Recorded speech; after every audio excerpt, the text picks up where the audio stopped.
JJ the CPA here. Let's talk about reasonable compensation. And there's two different ways to look at reasonable compensation based on the tax entity that you are. So first, if you are a C Corp that files a Form 1120, you need to make sure you have reasonable compensation. But on the IRS's side, they want to ensure that you're not overcompensating yourself, because with a C Corp, there's really two ways that you get money out of the business as an owner.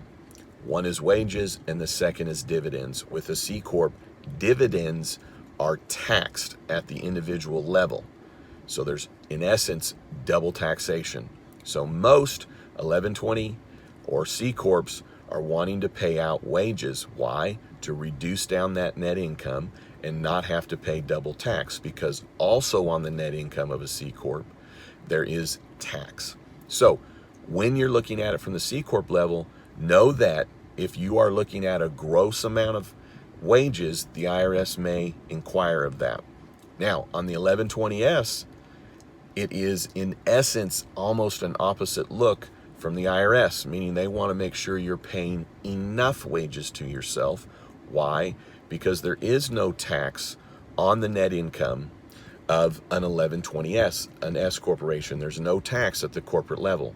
It's only taxed at the individual level. So there's no double taxation. The other major advantage to an 1120S or an S corporation is that when that net income is taxed at the individual level, it is not subject to self-employment tax. It is not subject to the 15.3% tax, which is in essence the exact same thing as payroll tax.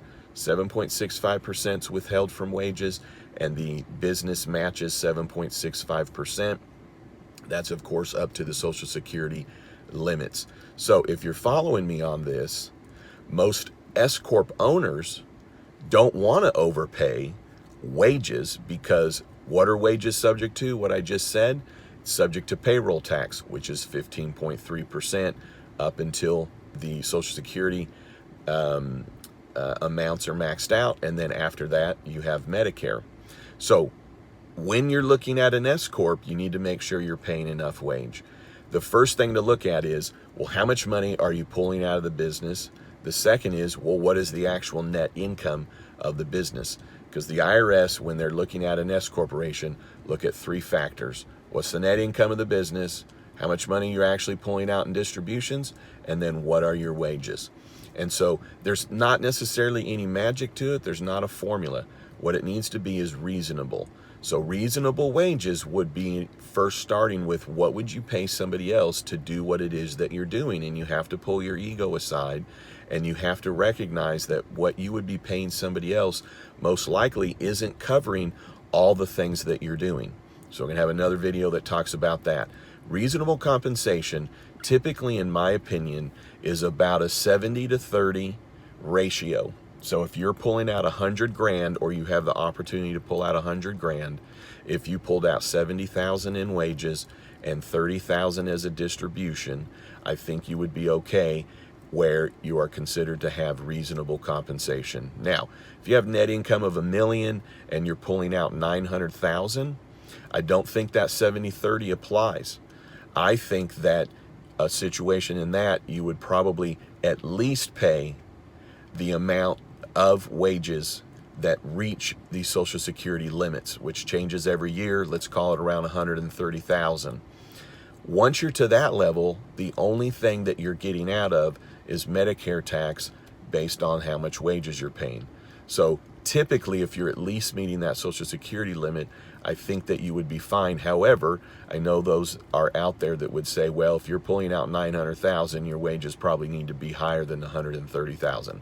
That's fine, because at that point, all you're costing yourself or your client is that 2.9% tax. Reasonable compensation at the S Corp level is to ensure it's enough. Reasonable compensation at the C Corp level is to ensure that it's not too much. All right. Hey, I'd love it if you'd subscribe to my YouTube channel, and then don't you ever forget, you've never met a CPA quite like me. Here's the bottom line. You need to subscribe to my videos, right? I've given you valuable information here.